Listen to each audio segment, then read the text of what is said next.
the lead guitar, which essentially follows the track of the vocals. 15 years in the business, and it's gotten to a point where we feel that we just need to step back a bit. We're not quitting music or breaking up. I just want to put that out. But the business still continues. Okay. Yeah.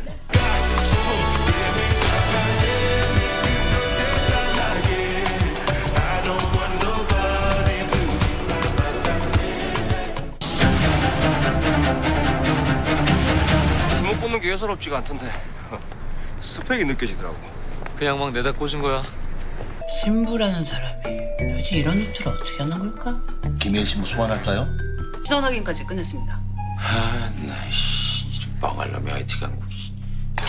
잘 생각해봐, 이건 진짜 창피해 해야 돼. 됐어. 아니, 조사를 하시려면 좀 똑부러지게 좀 하세요.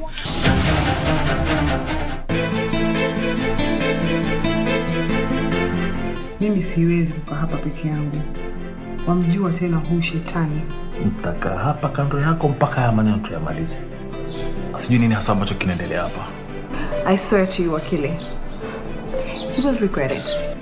Mwenye kudesign ni mimi na mimi ndo najua pesa yangu sawa. Basi itabidi ukazane zaidi, unasikia? Oe. I swear. Lazima huyu mtu aende jela for a very long time. Sitaki kujua atakuwa ni nani. No one plays with my money.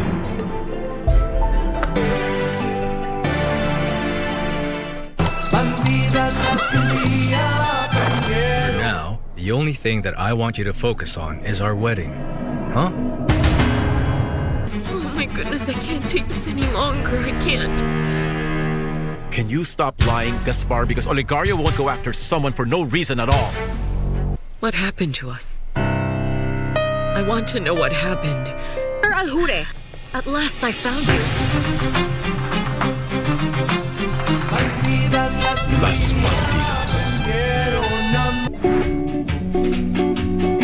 Ikisha uliambiwa unyoe ndefu na pato unakuja na hizo ndefu hapa hivi. Na wao uliambiwa uchukue litaya na pato huko hapa. Sasa hivi unakoja nini? Sioni kipula mheshimiwa. Mimi najuaje? Ndio nakwambia vile kulingana na vile mimi namchuanga. Na Kierere ni nini kuleta kwa hili? Ati Kierere. Punguza mdomo. Toa hizo nini kwa serikali niweke kwa kunia zake mheshimiwa. Unasema mimi naibiwa. You also a thief because you condoned. Ulijua fertilizer inaibiwa. Ndio huyu hapa mheshimiwa. Hapa ule jamaa ambaye kuajiri. Ndio huyu mheshimiwa huyu hapa. Wewe. Yuko wapi? Mimi sioni. Ndio huyu. Give you a job in Matunda. It's you because you are the one you pick it you and you bring me inside your job. Hiyo kisungu yako. Hiyo kisungu imekuwa moto, si ndio? Moto gani?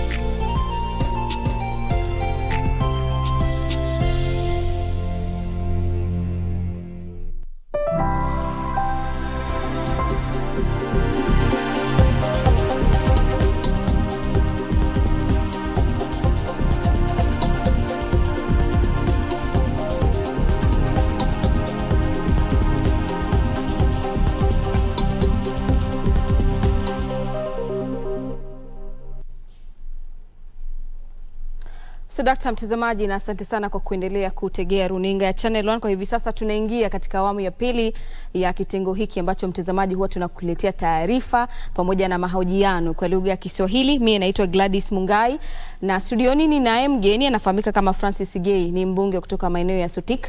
Tutakuwa tunaangazia masuala ya utendakazi, sio katika serikali ya kitaifa tu bali hata katika serikali za county. Mfasiri wa lugha ya ishara ni Lensa Udingo, na moja kwa moja tutakuwa tunaangazia pengine taarifa ambayo imechipuka leo mheshimiwa katika ikulu ya Nairobi hii leo. Serikali ya Kenya pamoja na Jumuiya ya Ulaya wametia saini kuhusiana na Kenya kuwa inapeleka bidhaa zake katika soko za Ulaya ambapo kidogo haitakuwa inatozwa ushuru. Pengine mtazamo wako kuhusiana na hilo, na kutokana na makubaliano haya Kenya itanufaika vipi? Kwanza ningependa kuchukua nafasi hii kutoa shukrani kwa Mungu kwa kunipatia nafasi kuja hapa kwa studio. Ni mara ya 2 mwaka huu kuja kwa studio ya KBC na mimi nashukuru sana. Na ningependa kuanzia kusema ya kwamba tungependa kushukuru serikali ya Kenya Kwanza kwa vile wanachukua hatua kuhakikisha ya kwamba uchumi wa nchi hii inaimarika. Naam. Na kuna mikakati mingi. Leo Mheshimiwa Rais wetu ameweka sahihi makubaliano kati ya Kenya na European Union, na hiyo njia moja ya kupatia nafasi wa Kenya, uchumi wa Kenya uweze kuinuka, kwa sababu tumekuwa na shida sana kupeleka bidhaa yetu kwa upande wa European Union. Naam. Na mimi najua ya kwamba kutoka leo tutafaidika hasa kwa vile bidhaa ambazo zinauzwa huko kama maua, chai, kahawa. Kwa hivyo kutakuwa na faida nyingi katika nchi yetu. Kwanza, dola itaimarisha dola. Nakumbuka kwa muda wa siku mingi imepita, dola imekuwa na shida na Kenya shilling. Kwa hivyo itaimarisha shilingi ya Kenya, na kwa hivyo shilingi ya Kenya ikiimarika, hali ya maisha itakwenda chini. Asante sana Mheshimiwa Sigei kwa kauli hizo. Mtazamaji, naarifu kwamba nikupeleke moja kwa moja mahali ambako waziri wa masuala ya michezo Babu Namwamba anazungumza kuhusiana na masuala ya afya ya wana michezo. Tuvuke huko tusikie ni yapi ambayo yanajiri. Today between the Republic of Kenya and the Republic of South Korea, who are pretty much on the same keel, on the same level about 60 years ago. The only difference why South Korea is where they are and Kenya is where it is all here. What? The mind. I'm looking forward to that presentation. Let me also acknowledge the incredible team from Mama Doing Good. Mama Doing Good. The amazing team of Mama Doing Good Cycling Club. I am the newest member of Mama Doing Good. Proudly. And I am so excited really to count Mama Doing Good as a partner for the agenda that we are pushing. Asanteni sana. Please convey our sincerest appreciation to Her Excellency the First Lady, who already shifted the paradigm, by the way. When you talk about paradigm shift, when you talk about mindset change, the First Lady is actually running ahead of us. We are trying to catch up with her, and that is what we want to do, to change and make this country a lot better. So all of you, kwa pamoja, karibuni sana to this day. Good people, there is a new sheriff in town. There's a new sheriff in town. And when a new sheriff arrives in town, a new sheriff comes with a new order, a new style. He even carries a new rifle. So it is different things with a new sheriff in town. That sheriff is called William Samoei Arap Ruto. He's a new sheriff in town. And under the leadership of this new sheriff in town, things are very different. And if you have not realized yet, smell the coffee. There's a new way, there's a new style in town. Number one, there's a new policy frame in town. That policy frame is called Bottom-Up Economic Transformation Agenda. That is the new order that the new sheriff in town has come with to the management of this country. Bottom-up economic transformation agenda. And if you are an officer of this ministry and you are not yet shifted your mindset from Big Four agenda to bottom-up economic transformation agenda, hello, are you with us? Are you with me? We shifted gears from Big Four agenda to the better agenda, bottom-up economic transformation agenda. Under bottom-up economic transformation agenda, things are being done differently. Number one, we are putting emphasis on whole of government approach to service delivery. What is whole of government? Whole of government is that the left hand knows what the right hand is doing in government. And that is why this morning, you saw the cabinet sector responsible for roads and transport coming to the Ministry of Youth Affairs, the Arts and Sports to be part of the agenda of sports for climate action, safe and clean cities. That is whole of government approach. Whole of government approach is where this ministry is preparing the Safari Rally, but is deliberately making sure that the agenda of the environment is integrated in the rally agenda by making sure that we plant 19 million trees to contribute to the national agenda of 15 billion trees in 10 years. And also joining the dots of sports, safari, as part of our agenda to grow tourism numbers into this country. Whole of government approach to service delivery. Whole of government also means that you cannot work in a ministry where you are not wired to what is going on. You must, if you work in the State Department of Sports, know what is going on in the State Department of Youth Affairs and the Arts, and vice versa. So whole of government is a paradigm shift of making sure that we break the silos. Many of you here live in little silos. That desk of yours, that department of yours, you want to look no further than that space. We are telling you, break that silo. Be part of what is going on.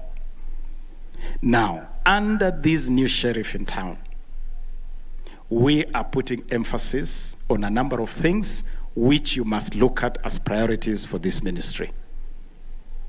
We are putting emphasis on the agenda that Dr. Frank Njenga flagged as an existential threat, climate change. And that is why we have launched the initiative of Sports for Climate Action. And for your information, Kenya is already recognized globally because of the activities we are undertaking as a thought leader in sports for climate action. We are already rated highly. Carlo, at the beginning of this year, for the flagging of the first round of the World Rally Championship Series, 13 rounds. We are round number 7 here in Kenya. Round number 1 is the Monte Carlo Rally in Monaco. I was invited in Monaco, and the subject I was given to make a presentation on, I was actually the keynote speaker at that forum. The forum was exploring motorsports as a driver for climate action. And I saw in that room, loaded with professors and some of the top minds from across the globe, I saw the honor and respect accorded to Kenya as a thought leader in climate action, and especially deploying sports to elevate the whole agenda around climate action. And so for this ministry, that is a core agenda for us. And that is why today, yourselves and myself, to mark the 70th anniversary of the Safari Rally, we will not leave here until we plant 7,000 trees. 7,000 trees. And I hope, Bwana Kimoko, together with your team, you have determined our number. And having so determined our number, you have determined the number of trees each one of us must plant to hit the number 7,000 today, which is, you have done that. And so tutapanda miti mpaka tuhesabu miti 7,000, which is a number in sync with the 70th anniversary of the WRC Safari Rally in Kenya. Sports for climate action. That's where we are also elevating cycling as a form of transport to decarbonize our cities and decongest our cities. And so the action you saw of myself on a bike, and I have ridden a bike from Maktaba House, our ministry headquarters, 15 kilometers to Kasarani Stadium, is part of that message that we must decarbonize and decongest our cities. And one way of doing that is to get onto the bike. And the message we are sending to the country Get out of this mindset where you believe, and this is a very strong Kenyan mindset, that the bigger the car, the cooler you are. Cool means big automobile. And so if today I appeared in a function on a bike, people are going to talk very badly about me. Watu watasema nimesota. How can I ride a bike to an event? Ati waziri amekuja event mazee kwa bike. Okay? So they expect me to arrive at an event in the biggest automobile in town, the bigger, the swankier. That is how then you elevate yourself. If Mheshimiwa Dan Wanyama here decided to campaign for the 2027 elections on a bike, I can tell you it will drastically reduce his electability in Webuye West. How can Mheshimiwa come to a campaign rally on a bike? Huyu ameisha. Wacha tujipange na mtu mwingine. That is the mindset you are confronted with. And even as we get into the business of cycling, we have to change that mindset. We must change the mindset to find it cool to drive, to cycle to the office. We must find it cool. And Phineas, I can see you clapping. You're the only one clapping. Phineas, I'm going to ask you to ride to the office on a bike tomorrow, just to send that message. Yes. Kesho mimi niko na safari ninaenda, I'm going to do some work in Eldoret, but to get to Wilson Airport from my house, I'm actually going to go on a bike. Let us tell the people of Kenya, there is nothing cool in a big automobile that is basically destroying the environment with carbon emissions, okay? But there is everything cool about a bike that maintains your wellness and does not decarbonize the environment. There's everything cool about that. So that is a key agenda for us as a ministry. And of course, you know that to join all these dots and to consolidate all these new measures that this ministry is doing, we have initiated the Talanta Hela initiative. And Talanta Hela for us is the silver bullet. Talanta Hela is the convergence of the new thinking in this ministry. Talk about monetizing sports, monetizing talents, but it's also about carrying everybody together. Talanta Hela is making sure that we leave no one behind. And that is why in every sporting event, including the Kipkeino Classic we had here, the Safari Rally that we are flagging off on Thursday this week, we have introduced a new phenomenon called the Hustler Bazaar. The Hustler Bazaar is a customized space where we are allowing our traders, our vendors at the bottom of the socioeconomic pyramid to use sports to grow their trade, to grow their businesses. And we provide these spaces for free. It was quite a spectacle to find hustlers selling ushanga, shoes, clothes, roast maize on the manicured lawns of the Muthaiga Golf Club during the Magical Kenya Open. It was quite a spectacle. It was the first day for hustlers to step on the manicured lawns of Muthaiga Golf Club in the spirit of bottom up. And so bottom up is not just a story. Bottom up is real. That is the new sheriff in town. And today we wanted to ask the officers in this ministry that we want you to fall in single column, lock, stock, and barrel behind your new sheriff in town. And that the agenda he has to transform this country requires all hands on deck of the officers in this government. And for us, myself and the peers, we don't want to leave anybody behind in this ministry. We want to travel this journey with you. And the beginning of this journey is a very simple message. You cannot be an officer in the Ministry of Youth Affairs, the Arts and Sports, and you proudly introduce yourself that you work for the Ministry of Sports. Yet, there is absolutely nothing sporty about you. There's nothing sporty about your look. There's nothing sporty about your demeanor. And there is nothing sporty about your mindset. It's as simple as that.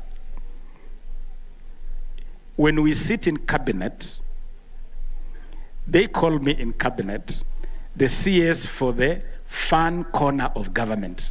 They consider this to be the fun corner of government, where we work, but we work in an environment that is easy, an environment that is fun. Looking at you, I think if my cabinet colleagues came here, they will change their mind, because I don't think they'll see any fun. You guys don't look fun at all. At all. Actually, you don't look fun. You look like you have just parachuted here from another world. I think you look like you work for another ministry, not the ministry that is supposed to be the fun corner of government. Are you ready to change, you guys? Can I see by a show of hands that we are actually shifting this paradigm? Because we must shift the paradigm. We want officers of this ministry to be the frontline ambassadors for wellness.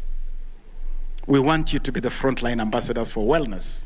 We want you to speak about wellness, both physical and mental, emotional, psychological wellness. Be the ambassadors for wellness. Speak about wellness, but also look well and deliberately invest in wellness. We want you to be the ambassadors for mental health.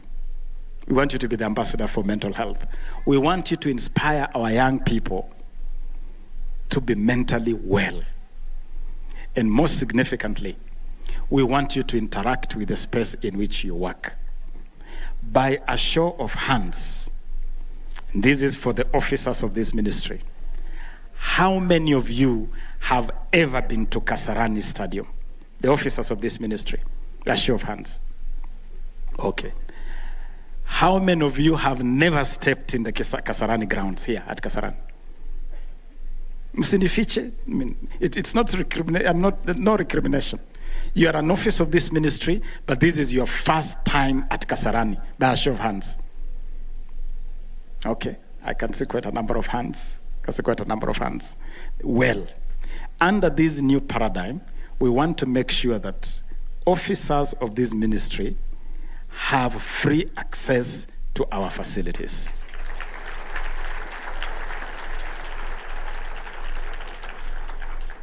Anytime we have any sporting event, we had the Kipkeino Classic the other day. We have the Safari Rally being flagged off on Thursday. The first tickets. Huyo ni waziri wa michezo Hababu na Mwamba akizungumza kuhusiana na afya ya wanamichezo nchini, na mheshimiwa nafikiri tupokuwa tunamsikiza amesema kwamba tuendeshe baiskeli. Sasa sijui sisi wenye tuna umri ambao umesonga kidogo na watu ambao tukipanda tu baiskeli huenda tukaanguka, sijui tutasaidiwa vipi. Lakini kando na hilo, pengine kwa sababu ya muda tuangazie swala la mswada wa fedha. Manake muda unaonekana kwamba unatupiga chenga, na ilivyoko ni kwamba kwa sasa katika umma unaamini kwamba tayari bunge mshamalizana na mswada huu, na kilichoko ni kwamba katika nafikiri juma hili mswada huu utakuwa unaingia awamu ya 3. Yeah. That reading mnavyoita kwa lugha ya Kimombo katika ile committee of the whole. Pengine kwa manufaa mtazamaji, huenda tukaona mabadiliko zaidi katika mswada huu, ama ni kipi hasa ambacho kinatarajiwa katika awamu hii? Nafikiri kwanza ningependa kusema machache juu ya finance bill. Kwanza mnajua ya kwamba wiki iliyopita tulikuwa parliament na waziri wa fedha ndio alisoma na kueleza mambo vile serikali inataka kutumia pesa, na sasa tumeanza. Mnajua budget ya mwaka huu vile mnajua, nataka kusema tu kidogo. Budget ya mwaka huu total ni trilioni 3.6 na juu, na zile pesa ambayo tuko nazo za revenue ni trilioni 2.7. Na hiyo haitoshi, kuna pia grants, kuna A&A. Kwa hivyo finance bill ni chombo ambacho serikali inatumia kuhakikisha kwamba na kubadilisha sheria Tuna masheria mingi ambayo inabadilishwa ambayo ni tax, income tax, value added tax na mengineyo ili kuweza kutafuta namna ya kusanya pesa. Kwa hiyo finance bill ni kila mwaka serikali inaleta kwa parliament ili waweze kuzungumzia na kubadilisha vipenge kadhaa ya sheria ili waweze kupata pesa. Kwa hivyo wiki iliyopita tulipitia kwa first reading tukamaliza. Sasa tunakwenda committee of the whole house kesho ili tuweze kuzungumza mambo ambayo inakuja. Kwa hivyo finance bill ni chombo ambacho serikali inatumia ili iweze kusanya pesa yake, revenue ambayo inatumia kutumia pesa kwa serikali. Kwa hivyo tunaona ya kwamba mwaka huu tuko na deficit ya bilioni 718. Kwa hivyo lazima serikali itafute. Na kitu ambacho tumesema kwa finance bill, na ningependa kusema ya kwamba mtukufu Rais Mheshimiwa William Ruto amesema ya kwamba anabadilisha mkondo. Badala ya kila siku kuomba pesa kutoka nje za nje, yeye amesema ya kwamba lazima tutafute kodi kutoka kwa watu wetu na tutumie pesa ambayo iko kwetu. Tunajua ya kwamba wakati mwingine mwaka uliopita serikali ambayo ilipita walikuwa wameomba pesa zaidi. Na Mheshimiwa Rais amesema ya kwamba badala ya kwenda kuomba pesa kila wakati, lazima Wakenya wajikaze. Tukase kamba, tukase mshibi na tutoe ushuru ili tuweze kuweka pesa kwa serikali badala ya kuomba pesa kila wakati. Kwa hivyo next week, wiki hii kesho, tutaketi na kuona ya kwamba vipengee ambayo tabadilisha iko na vipengee 84 na kesho utaenda moja kwa moja na kuvote. Unapiga kura kwa vote hii, kipengee hii mpaka 84. Naam. Mheshimiwa, nafikiri nimekusikia vizuri ukisema kwamba tuna upungufu wa shilingi bilioni 718, zinakadiriwa kuwa 718,720. Na ilivyoko kwa sasa ni kwamba kiwango cha deni ya juu ya taifa tunaweza tukaomba tu hadi trilioni 10. Na kufikia sasa tumefikisha tu trilioni nafikiri 9.6. Yeah. Sasa tumebakisha tu bilioni 400 na tuna upungufu wa shilingi bilioni 720. Yes. Itakuwa kwa vipi? Tutawezaje kuhakikisha kwamba bajeti tunapata pesa za kufadhili hiyo bajeti pasi na kuomba hata zaidi? Nafikiri jukumu la serikali ni kuona kwamba hakuna tena kuomba pesa. Ni kutafuta pesa kwa namna yoyote kutoka kwa ushuru ambao tutanya kwa mwaka huu. Kwa hivyo ile vipenga ambao tutabadilisha ni kuhakikisha kwamba tutapata pesa kwa kila department ambayo tunaweza ili tuweze kupata pesa ya finance budget ya mwaka huu. Kwa hivyo tunatarajia kwamba tutapunguza mambo ya kutegemea pesa za nje. Sijui kama umesikia hili katika kupiga kura kwenu, mlipiga kura wabunge 257 hivi. Upinzani wakawa ni wabunge 81, upande wa serikali ukawa na wabunge nafikiri 175. Yeah. Sio. Na kufikia sasa ni kwamba upinzani umesema kwamba utakuwa unawataka wabunge wake waliosusia shughuli ya kupiga kura katika bunge la kitaifa kufika mbele ya kamati ya nidhamu kuhusiana na kwamba hawakujukumika katika walikaidi ile amri ya kwenda katika bunge na kupinga huo mswada wa fedha. Pengine mtazamo wako kuhusiana na hilo? Unajua nchi hii iko na mikakati. Kila chama iko na mikakati yake. Na watu na viongozi wote ambao wamekuja kwa bunge wamechaguliwa kwa party fulani. Chama imechagua hawa, imesponsor hawa kuja bunge na lazima ifuate mambo ambayo na rules ambayo ni ya chama hicho. Kwa hivyo itategemea chama itachukua wetu gani. Kwa hivyo mimi najua ya kwamba president wetu amesema ya kwamba wale ambao hawakupiga kura watachukua hatua na wale kwa upinzani wale wa Azimio pia watachukua hatua. Hii ni haki yao, ni demokrasia. Lakini huwa mnasema kwamba bunge ina uhuru wake, sio kwamba ni lazima ngazi za juu washurutishe kupiga kura namna hii ama namna ile. Unajua serikali iko na agenda yake. Umesikia kwamba kuna serikali nataka bottom up economic transformation agenda. Na hii serikali nataka kutimiza hiyo. Na watu wa kutumia sio watu wengine, ni watu wa bunge. Na lazima watu wafuate mambo ya chama ili tuweze kuhakikisha kwamba tumepita. Asante sana kwa kauli hizo, Mheshimiwa Francis Gay kutoka maeneo ya Sotik. Nasema asante sana kwa muda wako. Yes. Niruhusu nifunganye kwa leo, manake muda naarifiwa kwamba umetupatia kisogo. Nasema asante sana kwa kuja studio ni kutusaidia kudadavua masuala mawili matatu. Mtazamaji, mimi naitwa Gladys Mungai. Lensa Udingo amekuwa mfasiri wetu kwa lugha ya ishara. Endelea kutazama.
Welcome to East Africa. This is Safari Rally Kenya. The WRC Safari Rally is set for June 22nd to June 25th in Naivasha. This year's event, the 7th leg of the WRC calendar, consisting of 19 stages, will see drivers, among them defending champion and